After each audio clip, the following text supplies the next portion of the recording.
कल वोटिंग है और पूरा पाकिस्तान वोट करने जा रहा है और कल ही यानी आज से 24 घंटे बाद जब हम 11 बजे ट्रांसमिशन कर रहे होंगे तो उसमें हम रिजल्ट्स आप तक पहुंचा रहे होंगे कि कौन सी पार्टी कितनी सीटें आई है, कोई जश्न मना रहा होगा, कोई एहतजाज कर रहा होगा, कोई बोलेगा भाई धांधली हो गई यहाँ पे, कोई बोलेगा शफाफ इलेक्शन हुए। वैसे मुमकिन मंजरनामा कल का क्या होगा आसमा साहिबा? दिलचस्प होगा। 11 बजे हम क्या डिस्कशन चल रही होगी? हाँ, कुछ तो अंदाजा है। कोई लुड़ियाँ डाल रहा होगा, कोई जो है वो हमें बादाम खिला रहा होगा। बादाम से आज नहीं है, बादाम एक ही दिन आए। अच्छा, एक डॉक्टर मारिया ने बादामों की सप्लाई रोक दी है। इसमें मैं अपने जवाब दे दूं, लेकिन साकिब ने कहा कि उनको भी टाइम मिलना है। अच्छा, सख्ती से मना सर पहले अगर आप इजाजत दे तो मैं कर मुज़म्मिल साहब ये कल के 11 बजे नहीं, आज 11 बजे में देखिए मोस्ट लाइकली अभी जो सूरत हाल बनी हुई है उसमें तो PMLN पंजाब के अंदर और सेंट्रल पंजाब के अंदर मजबूत नजर आ रही है। मैं कोई प्रेडिक्शन नहीं करूंगी, मगर वो इस पोजीशन में मुमकिना तौर पर इम्कान है कि वो एक अच्छी नंबर्स के साथ ऊपर आएंगे।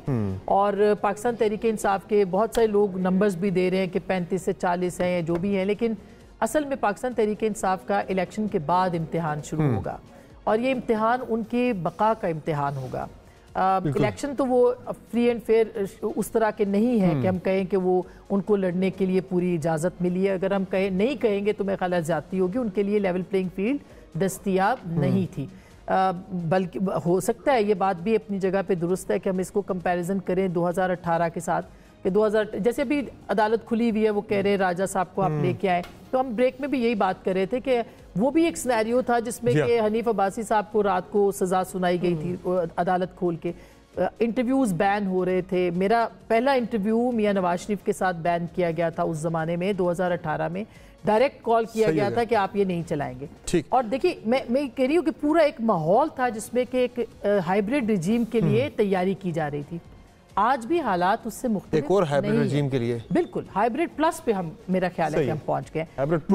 ना वो दुरुस्त था ना ये दुरुस्त है। तो अब एक मजबूत जमहूरियत के लिए कल अल्लाह करे इस वक्त जो भी सिनेरियो हो उसमें कम से कम लोगों को लेवल प्लेइंग फील्ड पॉलिटिकल उसमें और पार्लिमानी सिस्टम कल क्या मंजरनामा होगा 11 बजे का मुमकिन? हम क्या डिस्कस कर रहे होंगे? बात कर रहे हैं कि गेम चेंजर सिर्फ ये हो सकता है कि अगर टर्न आउट बहुत ही आउट ऑफ एक्सपेक्टेशन हो, बहुत अच्छा बहुत बेहतर हो। 50-55 तो पिछली दफा भी था, हमने पहले भी डिस्कस किया है। इससे बेहतर होना चाहिए। सिर्फ उस केस में जो प्रिडिक्टेबल है वो नहीं होगा, प्रिडिक्टेबल को डिफाई किया जा सकता है। तो ये सब लोगों के ही हाथ में है और बस इसमें सबसे बड़ा डिसाइसिव फैक्टर यही होगा कि अमन व अमान की सूरत हाल खैर से रहे और लोग भी अपने ऊपर कोई थ्रेट फील ना करें, या जैसे आज भी कुछ ऐसे हमने वाकयात देखे हैं नाखुशगवार, उस चीज़ का भी अपने ऊपर इम्पैक्ट ना लें। ये बड़ा ज़रूरी है। और ये सही बात है, जैसे एक डिसइंफॉर्मेशन की इतनी बड़ी कैंपेन हमने I am so very glad कि बस्ट की है अभी से पहले वाले सेगमेंट में। इस तरह की चीज़ों से भी हम गुरेज करें, उसको खुद अपने तौर पर फैक्ट चेक करें, क्योंकि ये भी चीज़ें आपको पता है लोगों के मोराल को और उनको इम्पैक्ट कर सकती है। क्या 11 बजे चुके मुज़म्मिल साहब ज़्यादा बोल रहे होंगे तो मैं जरा इस जाने पहले जाता हूं, फिर बाद में इनकी तरफ आऊंगा। मैं आप डॉक्टर मारिया मैं लास्ट 11 बजे ज़्यादा बोलेंगे ना, इसलिए मैं कह रहा हूं वो कल 11 बजे ज़्यादा बोल रहे होंगे। तो डॉक्टर मारिया एक सेकंड, 11 बजे ज्यादा बोल रहे होंगे या ज्यादा चहक रहे होंगे? बोल रहे होंगे या चहक रहे होंगे? वोटर टर्नआउट बताएगा। लुड़िया तो नहीं डाल रहे होंगे, हो सकता है, क्वाइट पॉसिबल के डाल रहे हो। But I agree with Asma के इस वक्त जो सिचुएशन नज़र आ रही है कम से कम पंजाब की हद तक तो बहुत स्ट्रॉन्ग लग रही है पाकिस्तान मुस्लिम लीग नवाज। एंड अगेन वही वाली बात कि अगर वोटर टर्नआउट ज़्यादा हो जाता है तो मे बी कुछ सरप्राइजेज जो हैं वो मिल जाएँ। लेकिन रिमेन्स टू बी सीन किस तरह की है। जिस किस्म की यहाँ पे इस वक्त डिसइंफॉर्मेशन कैंपेन चल रही है उससे ठीक है, बिल्कुल उस पर लीगली स्पीकिंग कोई फ़र्क नहीं पड़ता, जैसे अभी मुज़म्मिल साहब ने बड़ी राइटफुली पॉइंट आउट किया था, फिर बैरिस्टर गौहर ने भी कहा था। बट वोटर का जो सेंटिमेंट है वो बहुत बुरी तरह अफेक्ट होता है, वही सोच सकता है। मुज़म्मिल साहब ना बोल के भी बोल रहे हैं, मुज़म्मिल साहब ना बोल कर भी ना बोल कर भी बोल रहे हैं मेरे एनालिसिस में। बट जो भी हो, I hope it's good for this country. And summer, मुझे तो लगता है कि कल आई थिंक सियासी जमातों से ज़्यादा इम्तिहान वोटर का है, क्योंकि इस दफ़ा everybody is eyeing on voter turnout कि वोटर टर्नआउट क्या होगा वो कल के नताइज का रुख बताएगा कि नताइज किस तरफ जा रहे हैं, कौन सी पार्टी लीड कर रही है। तो आई थिंक पॉलिटिकल पार्टीज ने जो करना था वो कल तक कर चुके, जलसे जुलूस और आज भी जो फ़ोन के ऊपर एंड ऑल दैट जितना मोटिवेट वो कर सकते थे कर चुके। कल पाकिस्तानियों का इम्तिहान 25 करोड़ के करीब जो पॉपुलेशन है पाकिस्तान की, कल उनका इम्तिहान है। रजिस्टर्ड वोटर जो 12 करोड़ से ज़्यादा है उनका इम्तिहान है। सबसे बड़ा इम्तिहान 2.5 करोड़ वोटर जो नया रजिस्टर हुआ है उसका है, क्योंकि वो पहली दफ़ा वोट करने जा रहे हैं। तो उन्होंने रुख का तयन करना है कि अगले 5 साल कौन हुकूमत करेगा, क्या पॉलिसीज़ होंगी। तो ये इम्तिहान उन लोगों का है। And I hope and I pray कि वो इंशाल्लाह सेंसिबली और वाइजली वोट करेंगे इंशाल्लाह। मंसूर हसन, मेरी नज़र में इलेक्शन 2024 ऑलरेडी कंट्रोवर्शियल हो चुका है स्टार्ट होने से पहले ही। मेरे पास जो पिछले इलेक्शन के हवाले से जो खबरें थी वो ये थी कि इलेक्शन डे वाले दिन एक्चुअली वो सब कुछ नहीं होता जो इलेक्शन डे से पहले हो चुका होता। मैनेजमेंट आज हम 7 फरवरी को जो कुछ डिस्कस कर रहे हैं और जहाँ तक हम पहुँचे हैं, जिस तरह का सफ़र हमने लाहौर से इस्लामाबाद में कलर कहार तक हमने कर लिया है, वो सड़क खड्डों से, खारदार तारों से और जंगलों से भरी पड़ी थी, जिसमें लोगों ने आके गाड़ी पे पत्थर भी फेंके, गाड़ी टूट गई, शीशे टूट गए। और उसके बाद अब जिस इस टूटी फूटी हालत में जब वो कलर कहार पहुंची है, अब हम बैठ के सिर्फ दुआएं कर रहे हैं कि ये अल्लाह करे गाड़ी सही सलामत जो है वो इस्लामाबाद पहुंच जाए। तो इलेक्शन 2024 पार्लियामेंट के सामने, जी हाँ, तो इलेक्शन 2024 की ये गाड़ी जो है वो मुझे बहुत टूटी फूटी हुई नजर आती है। अल्लाह करे वो इस्लामाबाद पहुंचे और उसके बाद जो है वो आगे भी अपना सफर उसी तरह ही बखैरियत कंटिन्यू कर सकें। कल इस वक्त विक्ट्री स्पीच भी हो रही होगी किसी ना किसी टाइम से पहले। किसकी होगी मुजम्मिल साहब विक्ट्री स्पीच? कौन कर रहा है? टाइम से पहले तो नहीं होगी किसी की भी। नहीं, एआई जनरेटेड अडियाला से भी हो सकती है। ऐसी कौन सी बात है? ऐसे भी वो फैसले होती है, ओथ होना है डी चौक पे। एआई जनरेटेड अडियाला से भी हो सकती है, कुछ वक्त कबूलियत का भी होता है।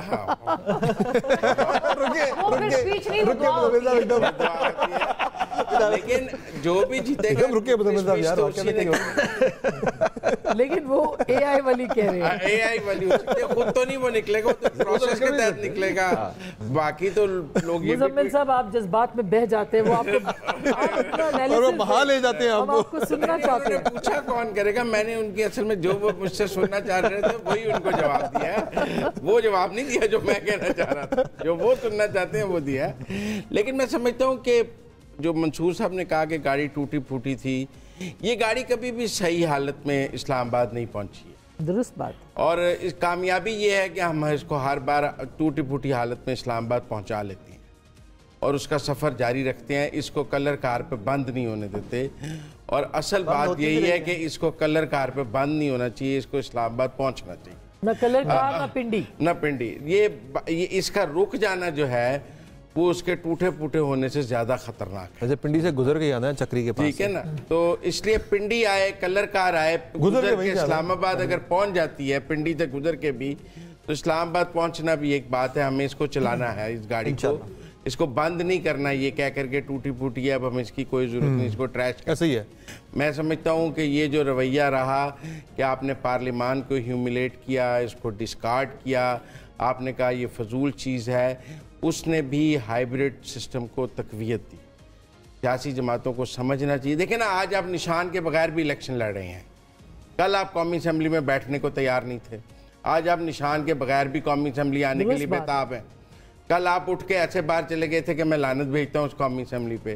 तो सफर है बहुत, चाहे टूटी फूटी गाड़ी का सफर है। अगले इलेक्शन की खातिर छोड़कर गए थे, वो असम्बली के बगैर सियासत नहीं है। नहीं, वो असम्बली को उन्होंने बिल्कुल डिसोन नहीं किया, वो अगले इलेक्शन के लिए छोड़कर गए थे। इलेक्शन हो मुल्क में, इलेक्शन हो मुल्क में, इलेक्शन 2014 में भी इस्तीफे देके ऐसे डिस्कार्ड करके गए। गलत फैसला था उनका, सियासी फैसला गलत हो सकता है, मिस्टर तो था मुल्क में इलेक्शन के लिए था। इतना डिफेंड ना करें, नहीं कर रहा, मैं आपको फैक्ट बता रहा हूँ कि वो असम्बली को डिसोन नहीं किया कि भाई असम्बली पे लाना, आप उसको इनकरेज ना करें। इलेक्शन के लिए था, मुल्क में एक और इलेक्शन के लिए था कि मुल्क में री इलेक्शन में जाए, पार्लियामान की तस्लील करने के लिए, री इलेक्शन के लिए था। 2014 में भी तस्लील की उन्होंने पार्लियामान की, 2022 में री इलेक्शन के लिए पार्लियामान की, और वो गलत यही तस्लील पीडीएम ने भी की ना पहले। आपने अगर आज इतने ही बेताब हैं, अभी बैरिस्टर गौर साहब भी कह रहे थे कि हम हर बुरी हालत में भी इलेक्शन लड़ेंगे, बगैर निशान के लड़ेंगे, सख्तियों के बावजूद लड़ेंगे, तो फिर आपको तब भी पार्लियामान में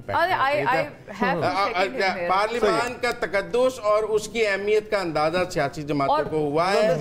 और ये अच्छी बात है, आप ना इतना दिल में ना ले मेरी बात, मुझे कहने, मैंने आपकी बात पूरी सुनी, आपकी भी सुन ली, वो लंबी हो गई है ना, उन्होंने कहा हो गया, उन्होंने राय साहब की बोले अनइंटरप्टेड बोले, नहीं राय साहब की देखिए बात वहां से स्टार्ट करें, बात राय साहब करें कि जब उन्होंने खुद असेंबलीज डिसॉल्व करी तो इलेक्शन कॉन्स्टिट्यूशनल राइट था, केपी में और पंजाब में जब उनकी वहां से बात स्टार्ट करें, आप रुकना जाया करें, रुका करें। अब आप क्रॉस टॉक कर रहे हैं, अब आप क्रॉस टॉक कर रहे हैं की जगह से कहां से शुरू नहीं क्रॉस टॉक कर रहे हैं। जब आइन तोड़ा वहां से अब आपने कहा आप क्रॉस टॉक आप शेर से मुहाते बोल शेर से मुहाते हो आप असेंबली तोड़ी, कौन सा आइन टूट गया उस पे? यही आइन पीडीएम ने तोड़ा, बाद में एक दिन पहले असेंबली डिसॉल्व कर दी, आइन तोड़ दिया आप लोगों ने। टूटा है फॉर गुडनेस सेक मुजम्मिल साहब, कैसे कहा? जो कॉन्स्टिट्यूशन अलाउ करते हैं, जो कॉन्स्टिट्यूशनल राइट है उसके ऊपर आइन नहीं टूटता, वो कॉन्स्टिट्यूशनल राइट है। क्या इमरान खान का कौमी असेंबली तोड़ना कॉन्स्टिट्यूशनल राइट था? उसने कहां से तोड़ दी कौमी असेंबली? मैं तो पंजाब के और केपी की बात कर रहा हूं, मैं उन दो असेंबलीज की बात कर रहा हूं, मैं उन दो असेंबलीज की बात कर रहा हूं जो कॉन्स्टिट्यूशनल राइट था उनका।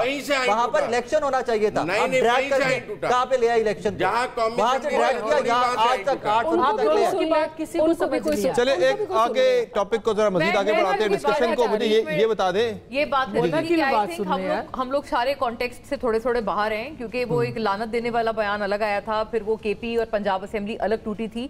जो ये असेंबली छोड़ के जाने की बात हो रही है, ये तब की हो रही है जब नो कॉन्फिडेंस मोशन कामयाब हुआ था, और तब खान साहब ने कहा था कि मैं नहीं बैठूंगा बतौर ऑपोजिशन लीडर, मैं कबूल नहीं करता इसको, तोड़ दी। और फिर वो तोड़ी नहीं उन्होंने, वो चले गए ना, उन्होंने कहा नहीं पहले तोड़ी थी लेकिन वो प्रेसिडेंट को एडवाइस भेजी थी लेकिन अदम एतमाद इन द फील्ड थी, इसलिए वो नहीं इफेक्टिव नहीं थी। उसके बाद फिर जब उसी सुप्रीम कोर्ट ने कहा इलेक्शन कराओ, उसी सुप्रीम कोर्ट ने पंजाब में कहा इलेक्शन कराओ, कामयाब हुआ तो करवा लेते। आज काजी ईसा ने कहा तो हो गए। पिछले चीफ जस्टिस से क्या प्रॉब्लम था? जनाब स्पीकर एक मिनट, मैं पार्लियामेंट्री कॉरेस्पॉन्डेंट के तौर पे ये बात आपके सामने रखना चाहती हूँ। देखिए जो आप ये भी कहते हैं पार्लियामेंट मेरा घर है लेकिन देखिए जो असेंबली का नुमाइंदगी था उस वक्त जब आखिरी वक्त पे जो कि नो कॉन्फिडेंस कॉन्स्टिट्यूशनली वो बाउंड थे कि करवाते, उस पर वोटिंग नहीं करवाई थी, कॉन्स्टिट्यूशन की वायलेशन सुप्रीम कोर्ट ने करार दी थी और अब भी काजी फैज ईसा ने की, मगर उसके बाद इलेक्शन का ना होना भी अनकॉन्स्टिट्यूशनल, उसमें भी कॉन्स्टिट्यूशन की वायलेशन हुई थी। ऐसा नहीं हो सकता कि कॉन्स्टिट्यूशन जहां पे तहरीक इंसाफ को सूट करे वो उसको आप होल्ड कर ले, और जहां पे पीएमएलएन को सूट करे तो आप होल्ड कर ले। जो कॉन्स्टिट्यूशन है उसको एज इट इज हमें लेना चाहिए। सिर्फ इतनी सी बात है कि जब असेंबली से उन्होंने वॉकआउट किया था, वो आपने भी उसमें थोड़ा सा वो लूज किया, स्पीकर ने तो तोड़ी थी लेकिन फिर रीइंस्टेट की सुप्रीम कोर्ट ने, और नो कॉन्फिडेंस मोशन हुआ, कामयाब हुआ। खान साहब ने कहा मैं नहीं बैठूंगा और मेरे साथ जिसने आना है आए, जिसने आना है नहीं आए, मैं यहाँ से बहरहाल जा रहा हूँ, इस्तीफे दे रहा हूँ। वो बात गलत थी, because now there in the game. अब उनकी स्ट्रेटजी ये है कि भाई शो मस्ट गो ऑन, हम अपनी दुश्वारियों के बावजूद भी गेम में रहेंगे, सिस्टम में रहेंगे। काश से पहले मिसकैलकुलेशन थी उनकी, मिसकैलकुलेट किया उस वक्त। आप बोल समझ आ गई। दो अल्फाज बोल सकूं, इलेक्शन पार्लियामेंट से इस्तीफा देना ये उनका राइट है, पॉलिटिकल मूव है, पॉलिटिकल मूव थी ना, गलत थी, एतराज किया जा सकता है, हम इख्तलाफ कर सकते हैं, लेकिन हम ये नहीं कह सकते कि उनका इस्तीफा देने का राइट नहीं है। वो दे सकते हैं, वो कहे जी हम नहीं बैठना चाहते इस हाउस में, हम इस हाउस से इख्तलाफ करते हैं, ठीक है चले जाएं। जो पहले आपने बात की कि जिस तरह उन्होंने असेंबली तोड़ी, बिल्कुल गैर आईनी काम था, बेवकूफ़ी थी, बल्कि मेरा ख्याल में वो जुर्म था। मैं आज भी समझता हूँ कासिम सूरी को इसकी सज़ा मिलनी चाहिए। जिस तरीके से उसने एक तरीके एतमाद को उठा के बाहर फेंका था, उसको सजा मिलनी चाहिए, क्योंकि उसने आधी पार्लियामेंट को उठा के जो है वो गद्दार करार दिया बिल्कुल कि जनाब आप जो है वो सबके सब अमेरिका के साथ मिले। मैं वो गद्दारी के जुमरे में आपने अपने पार्लियामेंटेरियंस को लाके खड़ा कर दिया, सिर्फ इसलिए कि तरीके एतमाद ना आए। लेकिन उसके बाद पंजाब और केपी की भी एक पॉलिटिकल मूव थी, लेकिन आप मानेंगे इस बात को, आप अच्छी तरह जानते हैं कि नहीं करवाने थे इलेक्शंस, डिलिबरेटली नहीं करवाने थे। आइन कह रहा था, किताब कह रही थी, सुप्रीम कोर्ट कह रहा था, लेकिन नहीं करवाया गया क्योंकि फैसला कहीं पे हो चुका था कि यहाँ पे इलेक्शन नहीं होने देने, चाहे जो मर्जी हो। इलेक्शन होंगे तो बराबर होंगे। अगर आपकी आइन में लिखा है, किताब में लिखा है कि इलेक्शन जो है वो प्रोविंशियल और कौमी असेंबली के हर सूरत ही एक इकट्ठे होने। अच्छा चले, मैं आज एक बात करता हूँ। आज मिसाल के तौर पर आज ये कल इलेक्शन होने जा रहे हैं, आज से एक साल के बाद पाकिस्तान तहरीक इंसाफ की केपी में गवर्नमेंट बन जाती है, वो एक साल के बाद उस असेंबली को तोड़ देते हैं। तो आप चार साल इंतजार करेंगे, आप 4 साल इंतजार करेंगे कि अगले जनरल इलेक्शन जब होंगे तो फिर केपी के असेंबली के दोबारा इलेक्शन होंगे? नहीं, आपको दोबारा इलेक्शन करवाना पड़ेगा। ये बात सही है जो मंसूर कह रहे हैं, लेकिन आपको याद होगा कि अतर मोहल्ला साहब ने अपने फैसले में लिखा था कि सूबाई असेंबलियों के तोड़ने की रीजन को डिस्कस होना चाहिए। ये किसी की पसंद या दिल पसंद उसके ऊपर नहीं होना चाहिए कि आप जब चाहे असेंबली तोड़ दे बगैर रीजन के, और जब दिल चाहे माइनॉरिटी डिसीजन था। हाँ, मैं आपको एक और मिसाल देता हूँ। इस मुल्क में 58(2)B के तहत प्रेसिडेंट के पास पार्लियामेंट तोड़ने का अख्तियार था, हुकूमत तोड़ने जी, का सही अख्तियार कह था। फिर सुप्रीम कोर्ट ने हेल्ड किया कि ये sweet will of the president नहीं है कि वो जब चाहे असेंबली तोड़ दे, उसको इसकी रीजन देनी है और वो रीजन जस्टिफाइड होनी चाहिए कि आप स्ट्रोक ऑफ पेन से पूरी पार्लियामेंट या हुकूमत को घर नहीं भेज सकते। Same is the case here. मेरा मतलब ये स्वीट विल नहीं हो सकती कि आप पार्लियामेंट तोड़ दें, कौम का पैसा लगता है, अरबों रुपया लगता है, और आप इसको अपनी स्वीट विल या अपनी पॉलिटिकल डिजायर और अपनी पॉलिटिकल अपॉर्चुनिटी के लिए इस्तेमाल करें। ये इसकी जस्टिफिकेशन होनी चाहिए। ये आपकी assumption है। नहीं, मगर ये इस पे डिस्कशन होनी चाहिए अगली पार्लियामेंट। जायज बात वो और है। बात की जैसे बात मैं ये समझता आपकी हूँ, assumption है। जैसे मैं ये कहता हूँ कि न्यूटन का जो थर्ड लॉ है वो सियासत में पूरी तरह एप्लीकेबल है कि every action has an equal and opposite reaction. और इस तरह आपने तमाम जितनी भी आज तक गैर आईनी चीजें पाकिस्तान की हिस्ट्री में हुई हैं, आपने उनको जो है वो मैंने कहा लेजिटिमेट कर दिया। आइन टूटने का आपने जुल्फिकार अली भुट्टो की फांसी को भी जस्टिफाई कर दिया। रेसिप्रोकेट दूसरी सर, आपने जुल्फिकार अली भुट्टो की फांसी को जस्टिफाई कर दिया। ये बात है, ये every action is has a reaction. मैं इस मौजूदा तनाजुर में बात कर रहा हूं, जब एक सियासी जमात ने आइन तोड़ा तो फिर सब तरफ से टूटना शुरू हो गया। चले, शुक्र है आपने माना तो सही कि सब तरफ से तोड़ा, शुक्र है आपने माना। जब एक तरफ से फाउल खेला जाए शुरू होगा तो फिर सभी वो खेल खेलने के लिए फाउल खेलेंगे। अच्छा, ये बताएं, एक एक्सेप्शन इसमें ये है कि उसके बाद फिर पीडीएम ने भी यही किया, जो ये पिछली गवर्नमेंट थी, उन्होंने चंद रोज पहले असेंबली की मुद्दत से असेंबली तोड़ दी और उसका फिर रीजन उन्होंने ये बोला कि जी साहब से ज्यादा वतनी नहीं ना, उसमें अभी तो मुजम्मिल साहब ने कहा, अभी तो उन्होंने कहा कि आपकी स्वीट विल पे नहीं हो सकता, तो उस वक्त स्वीट विल ठीक, यही तो बात है ना। तो वो फिर वाली then sweet it will has ठीक to be थी। two ways। मुजम्मिल साहब को ना यहाँ दीवार लगी हुई है उनके माइंड में, उनको यहाँ राइटिंग ऑन द वॉल। हाँ, तो इसलिए इस दीवार पे डोजर चाहना पड़ेगा। क्या फैसला हुआ? खाना खिला रहे तो दीवार टूटेगा, खाना खिलाते पहले। अच्छा, ये बताएं जो मैंने बैरिस्टर गौर साहब से सवाल भी किया था कि जिस तरह 2013 के बाद आपने देखा कि फौरन धरने शरने शुरू हो गए थे इंतखाबात के बाद, इस इलेक्शन के नतीजे जो भी आते हैं, जाहिर है किसी ने मानना है, किसी जो जीतेगा वो बोलेगा बहुत अच्छा इलेक्शन हुआ, बहुत शफाफ इलेक्शन हुआ, जो हारेगा बोलेगा बहुत बदतरीन धांधली हुई। किसने कराए थे? क्या आपको लगता है कि इसके बाद भी कोई मूवमेंट शुरू हो जाएगी इलेक्शन के बाद? किसने कराए थे? जिसने भी करवाए थे तो वो कराएंगे आपके? नहीं, वो देखे ना, करने वालों की मर्जी भी थी ना उसमें, कराने वालों की मर्जी, करने वालों की भी थी उसमें शामिल, दोनों थे ना, रजामंदी से हुआ था ये सारा। ये तो नहीं कि हाँ के लाके जिस दिन मियां साहब से फड्डा हो गया तो फिर धरने भी हो जाए। सही बात है। लेकिन फौरी तौर पर कराने वालों ने कराए थे, दोबारा भी वही कराएंगे। करने वालों में खुद हिम्मत होती तो आज भी कर लेते।